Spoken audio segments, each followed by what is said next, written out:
1956년 1월의 어느 날, 영국 북부 글래스고 지역 경찰서는요, 늦은 시간이었지만 아주 바쁘게 움직이고 있었습니다.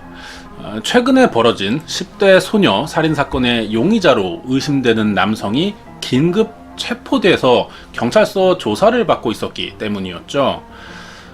며칠 전 한 골프장에서 17살의 앤 크릴랜즈의 시신과 흉기로 사용된 쇠 파이프가 발견됐다는 신고 전화가 걸려왔었습니다. 앤은 둔기에 맞아서 사망한 것인데 당시 두개골뼈가 15조각이 났을 정도로 형태를 알아볼 수 없이 완전히 으스러진 상태였었다 그래요. 머리뿐 아니라 범인에 의한 구타 흔적으로 그리고 반항 흔도 좀 남아 있었거든요.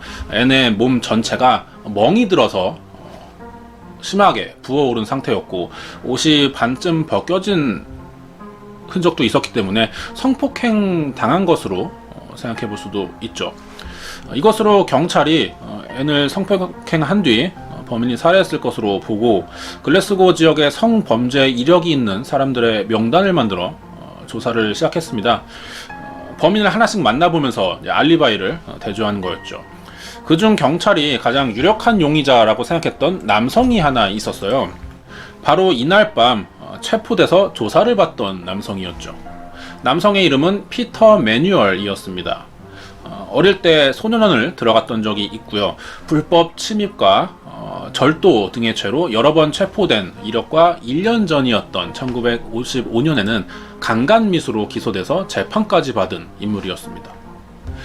작년 강간미수 사건에서 최종 혐의 없음으로 무혐의 판결을 받게 됐지만 경찰은 당시 피터를 조사할 때부터 왠지 평범한 인물 같지 않다는 예감을 받았다 그래요. 그리고 1년이 지난 현재 이 앤 크릴랜즈를 성폭행 후 살해한 사건이 발생하자 경찰은 다시 조사한 적이 있었던 이 피터를 이 사건의 유력 용의자로 지목하고 있었죠. 사건 발생 직후에 경찰이 지역 도시가스 점검 일을 하는 피터 매뉴얼을 연행해서 조사를 시작합니다. 피터의 직업은요, 나라에서 월급을 받는 공무원이었어요. 아직 자세한 조사가 시작되지 않았지만 경찰은 직감적으로 피터가 앤을 살해한 범인이라는 확신을 가지고 있었습니다. 사건이 발생한 날 목격자가 있었던 거죠. 이 목격자의 말이 앤과 같이 있던 남성이 이 피터 매뉴얼과 아주 비슷한 인상착의를 가지고 있었다는 진술 때문이었습니다. 하지만 피터는 자신이 살인을 하지 않았다고 아주 강하게 주장을 했어요. 자신이 그날 새벽부터 밤 늦게까지 집 밖으로 나간 적이 없다는 것이 이유였습니다. 하지만 경찰은 피터의 말을 믿지 않았죠.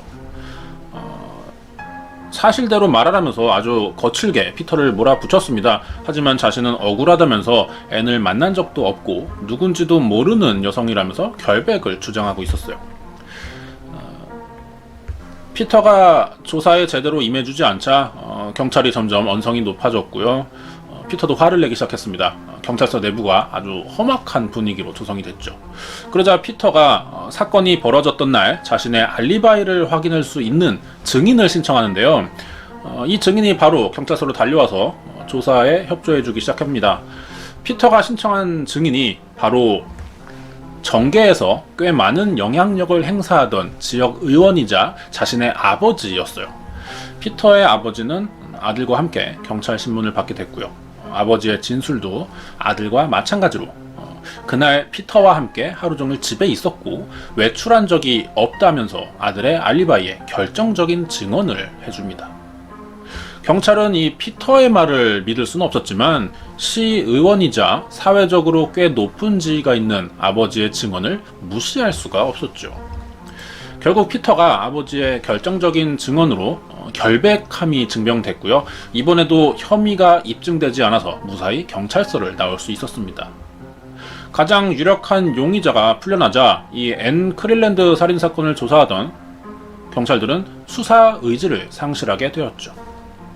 그 뒤로 오랫동안 사건 조사가 이루어졌지만 범인을 찾는 데는 실패했고요. 17살인 앤 크릴랜드의 강간 살인사건은 미해결로 남게 됩니다. 앤 크릴랜드 사건 이후 2년이 지나게 됐어요. 1958년 1월이었습니다. 옆집에서 이상한 냄새가 난다는 주민신고로 출동한 어느 고급 주택에서 45세 남성의 피터 스마트와 아내 그리고 10살 된 부부의 아들 일가족 3명이 집안에서 총을 맞아 사망한 채 발견되는 사건이 벌어졌는데요. 발견 당시 옆집에서 냄새가 난다는 신고가 들어왔을 정도로 이 가족의 시신은 겨울이었지만 이미 상당 부분 부패가 진행된 상태였습니다. 경찰은 이들의 사망 추정 시기가 약 열흘 전일 것으로 추정한 채 집안 내부 조사를 시작했는데요. 조사 과정에서 뭔가 이상한 점을 발견하게 됩니다. 시신의 혈흔이 흘러나와서 응고된 정도로 봤을 때도 이 가족의 사망 시기는 열흘 전후가 될 것으로 보였습니다.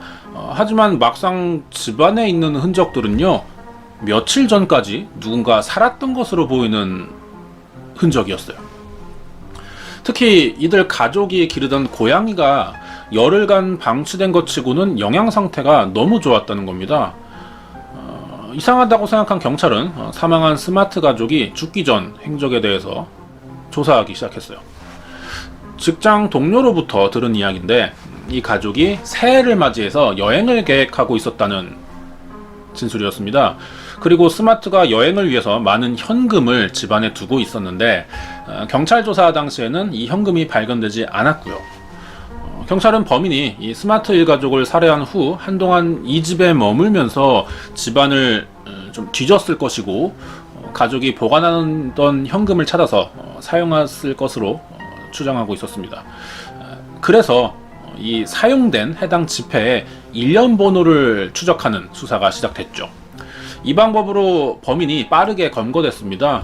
스마트 가족의 집에 침입해서 이들을 살해했고 돈을 훔친 범인의 정체는요, 바로 2년 전 앤 크릴랜드의 가장 유력한 살인 용의자였지만 알리바이가 확실해서 체포할 수 없었던 그 공무원이죠. 피터 매뉴얼이었습니다. 이 사진의 왼편에 있는 남성이 범인인 피터 매뉴얼이고요. 오른쪽은 검거했었던 앤드류 스튜어트 경관입니다. 1958년 1월 14일 체포영장을 들고 피터 매뉴얼을 찾아간 사람이죠. 경찰이 집안에 들이닥쳤을 때 피터가 아버지랑 함께 있었고 체포 당시 거칠게 반항했지만 결국 경찰서로 압송이 됩니다. 당시 피터가 끌려가는 것을 지켜보던 아버지는요, 아무 말도 하지 않은 채 깊게 한숨을 내셨다고 하는데요. 바로 2년 전에 자신이 아들을 지키기 위해서 거짓 알리바이를 증언했기 때문이었습니다. 당시는 피터가 살인을 했을 것이라는 사실까지는 모른 채 아들을 보호하기 위해서 했던 진술이었지만 이번에 혐의가 확실시 되자 이제 자신도 위증을 한 시의원이 될 상황에 놓이게 됐던 거죠. 피터 매뉴얼은 1956년 1월 2일에 발생한 17살의 앤 크릴랜드 사건을 시작으로 피터 스마트 일가족 3명을 포함해 2년간 총 9명의 살인사건을 저지른 스코틀랜드의 연쇄살인범이었습니다. 1927년 3월 13일 미국 뉴욕으로 건너온 스코틀랜드 출신의 부모 사이에서 태어났어요. 그래서 미국에서 5년간 살았고요. 다시 부모를 따라 스코틀랜드로 가게 되었습니다. 집안이 좀 부유했다 그래요. 하지만 어릴 때부터 옆집 자전거를 훔치거나 남의 집을 무단으로 침입하는 사건들을 여러 번 저질러 왔었다고 합니다. 문제는 이런 일이 생길 때마다 아버지가 매번 큰 돈을 주고 합의를 해왔다는 겁니다. 그러니까 피터는 범죄를 저지르고도 한 번도 실형을 살았던 적이 없고요. 자신이 한 일에 대해서 책임을 져본 적이 없는 사람이었던 거죠. 이러한 과정이 어릴 때 학습이 되자 아마 스스로 범죄 욕구를 누를 필요가 없다는 생각을 하게 됐던 것 같아요. 이때부터 피터 매뉴얼의 범죄 수위가 점점 높아지게 됩니다. 15살일 때 자신이 다니고 있던 학교 직원의 아내를 성폭행했어요. 아버지가 이번에도 합의를 시도했죠. 하지만 피해자 측이 처벌을 원했기 때문에 피터가 이때 처음으로 소년원에 들어갔어요. 그래서 1년간 수감 생활을 하게 됩니다. 하지만 이미 범죄 행위에서 죄의식을 느낄 필요를 갖지 못했던 그렇게 성격이 형성돼 버린 피터는 출소 후에 예전보다 더 자주 다른 사람의 집에 무단 침입하기 시작했어요. 피터의 범행은 항상 절도, 성폭행이 아니더라도 무단 침입이라는 어떤 타인의 영역에 몰래 침입하는 이 과정에서 쾌감을 느꼈던 것 같은데요. 체포가 되어도 결국 아버지의 재산이나 권력으로 항상 풀려나는 시기였고 반성도 전혀 하지 않았습니다. 결국 1946년 2월에 19살이 된 피터가 보석금을 내고 풀려난 지 2주 만에 다시 한번 무단 침입으로 여성을 성폭행했다가 8년형을 선고받고 다시 수감 생활을 했죠. 당시 교도소 사진입니다.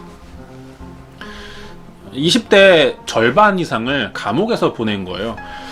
그 후에 피터가 출소해서 갖게 된 직업이 아버지가 억지로 마련해준 도시가스를 점검하는 공무원직이었습니다. 피터는 학벌이나 직업으로 내세울 아무런 경력이 없었어요. 그런데도 그냥 아버지의 힘만으로 안정된 직장을 갖게 되었고 전과자의 신분을 숨긴 채 평범한 직장인 생활을 시작합니다. 그런데 이것도 2년밖에 이어지지 못했고요. 다시 한번 범죄를 저질러보고 싶게 되었죠. 30살이 된 피터 매뉴얼은 1956년 1월 카페에서 처음 본 앤 크릴랜드를 몰래 따라가서 인적이 드문 곳에서 쇠파이프를 사용해 머리를 내리쳐 살해했고요. 성폭행한 것을 시작으로 그동안 참아왔던 범죄 욕구가 완전히 폭발해버립니다. 같은 해 9월에는 여성 3명이 살고 있는 집안에 들어가서 모두 총으로 살해했고요. 3주 뒤에는 택시기사의 목을 칼로 찔러 살해했으며 3개월 뒤 길에서 만난 여성을 성폭행한 후 목을 졸라 살해해서 시신을 유기했죠. 그리고 다시 한 달 후 1958년 1월 피터 스마트 가족의 집안을 침입해 일가족을 모두 총으로 쏴서 살해한 사건까지 피터 매뉴얼은 2년간 총 9명을 살해하게 됩니다. 2년 밖에 되지 않는 짧은 기간입니다. 9명을 죽였다고 보기에는. 이런 살인사건이 연속해서 발생하자 지역 주민들은 사건을 일으킨 범인들을 사건이 발생한 지역의 이름을 따서 버켄쇼의 짐승이라고 부르기 시작했어요. 범인들이라는 표현이 있었죠. 처음에 마을 주민이나 경찰은요, 이 사건들이 한 사람에 의한 연쇄살인 사건이라고 생각하지 못했습니다. 피터의 범행 패턴들이 사건마다 모두 달랐기 때문이었죠. 성폭행만 했거나 금품만 훔쳐 달아난 경우 외에 이유 없는 단순 살인이나 재미를 위한 무단 침입도 있었어요. 범행 장소도 다 다르죠. 집안, 길거리, 택시 아니었고 사용된 흉기도 맨손, 둔기 아니면은 칼, 총까지 모두 달랐습니다. 이러한 이유를 좀 알아봐야겠죠. 왜 매번 전혀 다른 성격의 사건들을 벌였던 걸까요? 여러 건의 살인 사건에서 범인을 한 명이라고 판단하게 되는 경우는 공통점에 있습니다. 범인의 어떤 성장 배경에서 만들어지는 심리적인 요인들로 인해서 유사한 피해자를 선택하기도 하죠. 예를 들어서 긴 머리의 여성만 노린다거나 또는 구두를 신어야만 한다던가 하는 점들이죠.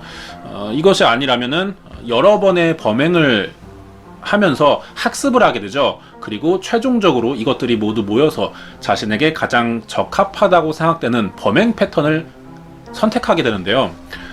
피터 매뉴얼에게는 이것을 찾을 수가 없다는 겁니다. 연쇄살인 사건에서 공통점이 없는 경우는 아직 패턴이라는 것이 만들어지기엔 살해 횟수가 적은 경우인데 9명을 살해했다면 많은 숫자입니다. 이 피터 매뉴얼에게는 이것이 해당되지 않죠. 그렇다면은 미리 다양한 방법의 살인 계획을 세워놨을 경우인데요. 경찰의 의심을 받지 않기 위해서 의도적으로 범행 방식을 만들어낸 경우입니다.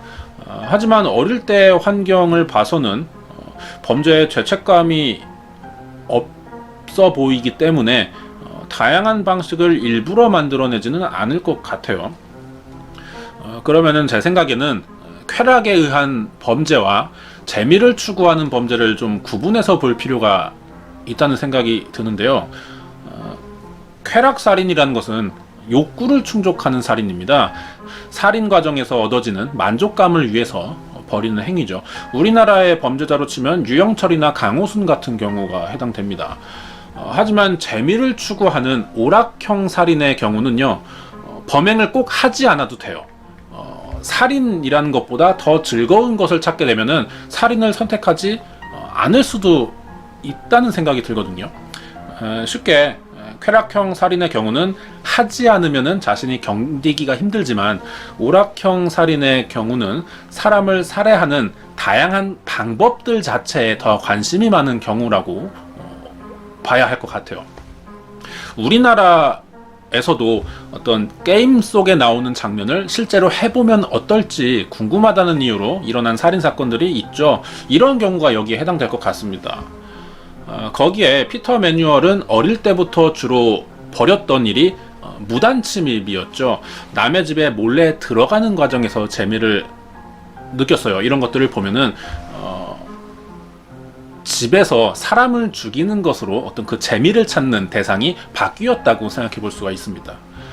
그래서 2년간 벌어진 살인사건에서 피터 매뉴얼을 용의자로 볼 수가 없었던 것 같고, 체포 당시에도 경찰은 마지막 사건인 스마트 일가족 살인사건에 대해서만 체포영장을 신청한 상태였어요. 그런데 이게 조사 과정에서 예상치 못한 반전이 일어나게 됩니다. 피터 매뉴얼은 체포된 후 경찰의 조사를 받기 시작했어요.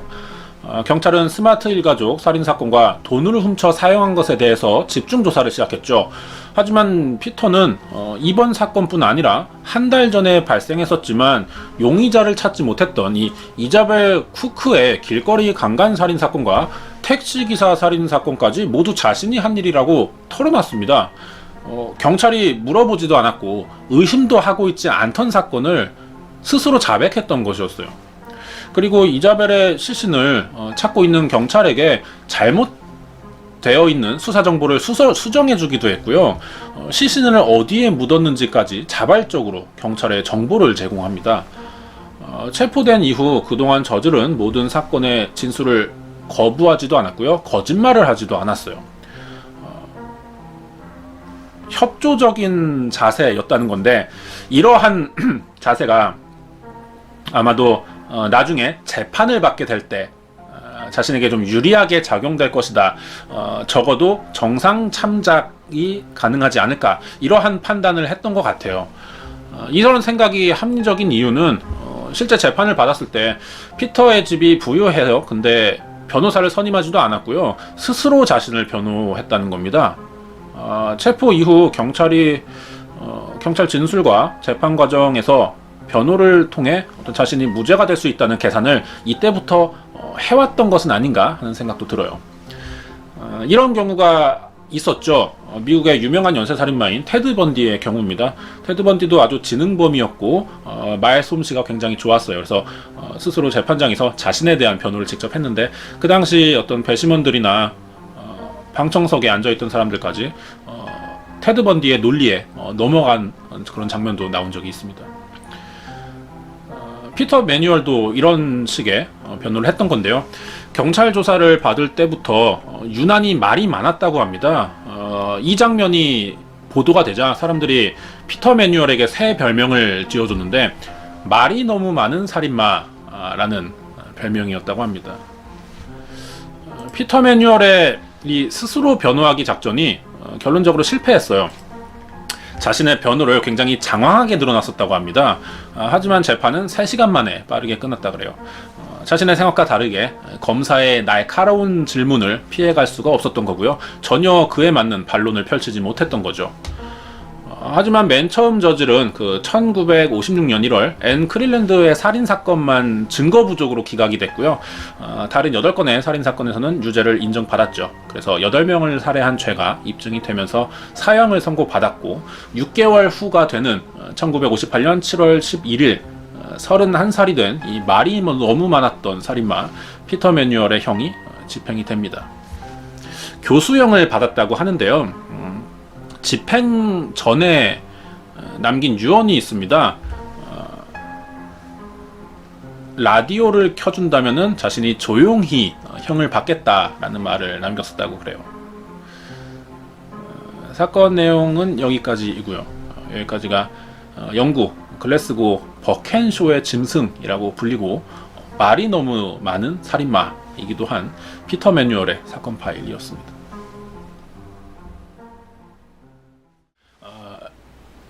피터 매뉴얼의 직업이 그 영국 글래스고에서 가스 안전 담당 공무원이었었죠. 근데 9명의 목숨을 빼앗은 이유가 공무원이면서 범행 동기가 어떤 자신의 어떤 재미를 위해서 였다는 이야기가 사람들에게 많이 공개가 됐어요. 관심을 유독 다른 사건들에 비해서 더 많이 사람들이 관심을 가졌다고 하는데 뭐 어떤 공무원이나 어떤 살인에 대해서 어떤 재미를 느꼈다, 이러한 것들이 어떤 관심을 더 끌기 좋은 조건들이지 않나 하는 생각이 드는데, 피터 매뉴얼이 말이 너무 많은 살인마죠, 별명이. 그래서 자기 별명처럼 그 자신의 이야기를 글로도 아주 많이 남겨놨습니다.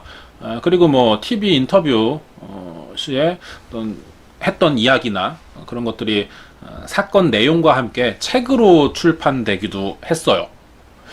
그리고 2006년이었는데 아래에 있는 게 책입니다. 그 위에 있는 거는 드라마예요. 2016년에 있던 건데 영국에서 인 플랜 사이트라는 제목의 드라마로 만들어졌습니다. 피터 매뉴얼과 그 검거한 앤드류 건관과 닮았죠. 앤드류 건관의 어떤 그 대결을 소재로 한 이야기라고 합니다. 드라마의 경우는 이 각색이 좀 되었을 거예요. 그래서 실제와는 좀 차이점이 있겠지만 책의 경우는 실제로 피터 매뉴얼이 쓴 글과 인터뷰 내용, 범행 과정들이 경찰 조사 과정에서 확인된 과정들이겠죠. 이런 것들이 포함되어 있기 때문에 사건을 더 정확하게 이해하길 원하시는 분들이 드라마나 책을 좀 읽어보신다면 도움이 되지 않을까 싶습니다. 여기까지 알아볼게요.